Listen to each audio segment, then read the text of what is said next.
صلی اللہ علیہ وسلم دے غلام سن جڑے حضور نو تہجد دے وقت وضو کراندے سن، انہاں دا نام سی ربیہ، سیدنا ربیہ۔ تے ایک دن حضور صلی اللہ علیہ وسلم دا دریائے رحمت جوش وچ آیا، حضور آقا صلی اللہ علیہ وسلم نے فرمایا سل ربیہ سل ما شئت، سل ربیہ سل ما شئت۔ عرض حضور فرماندے ربیہ مانگ جو مانگنا ہے مانگ، جو مانگنا ہے مانگ، تجھے عطا کیا جائے گا۔ حضور صلی اللہ علیہ وآلہ وسلم نے انہوں نے اختیار دیتا کہ ربیہ آج جو تیرا دل کردا ہے او مانگ لے میری بارگاہ دے۔ سیدنا ربیہ رضی اللہ تعالیٰ عنہ کہندے نے کہ حضور نے 3 واری مینوں ارشاد فرمایا ربیہ جو مانگنا ہے مانگ لے۔ تے عرض کردے نے یا رسول اللہ صلی اللہ علیہ وآلہ وسلم مرافقتک فی الجنہ، جنت وچ تہاڈا ساتھ منگدا، جنت وچ تہاڈی مائیت منگدا۔ ہن ویکھو صحابہ اکرام نے کی منگیا کہ جنت وچ تہاڈا ساتھ منگدا۔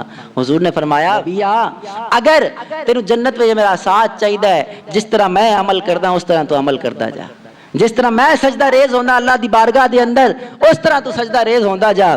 کیونکہ اللہ رب العزت نے فرمایا واسجد واقترب، کہ جو عاشق ہوتے ہیں نا وہ سجدہ کرتے ہیں قریب ہو جاتے ہیں۔ اللہ نے فرمایا کہ بھی سجدہ کرو تو قریب ہو جاؤ، اللہ رب العزت دی قربت سجدے تو بغیر مل ہی نہیں سکتی۔ اس لیے حضور نے سیدنا ربیہ رضی اللہ تعالی عنہ نے فرمایا ربیہ جو مانگنا ہے مانگ لے۔ عرض کیتی یا رسول اللہ صلی اللہ علیہ وآلہ وسلم جنت میں تہاڈی سنگت منگدا، تہاڈی مائیت منگدا۔ تو حضور آقا صلی اللہ علیہ وآلہ وسلم نے ارشاد فرمایا ربیہ اگر تینوں جنت وچ میری سنگت، میری رفاقت، میری مائیت چاہیے ہے تو پھر تو سجدے کیتا کر رب دی بارگاہ دے اندر۔ اگر رب دی بارگاہ دے اندر سجدے کرے گا جنت وچ میری مائیت ٹکر جاوے گی۔ میں عرض کرنا چاہنا کہ بھئی او صحابہ کرام تو جہاں صلی اللہ علیہ وآلہ وسلم دی شان بیان کرن دا مقصد یہ ہوندا ہے، فرامین بیان کرن دا مقصد یہی ہوندا ہے کہ حضور صلی اللہ علیہ وسلم نال انس اور محبت ودھایا جاوے۔ صدیق بلکہ غار میں جان اس پر دے چکے، صدیق بلکہ غار میں جان اس پر دے چکے، اور حفظ جان تو جان فروز غرر کی ہے۔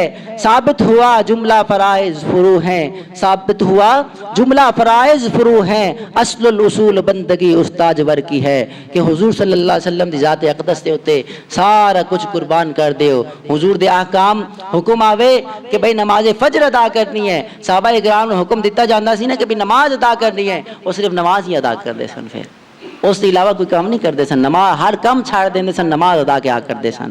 اگر حکم ہوتا سی کہ گردن کٹانی ہے، صحابہ اکرام جنگ وچ کود پیندے سن، گردن کٹا دیندے سن حضور صلی اللہ علیہ وسلم دے حکم دے ہوتے۔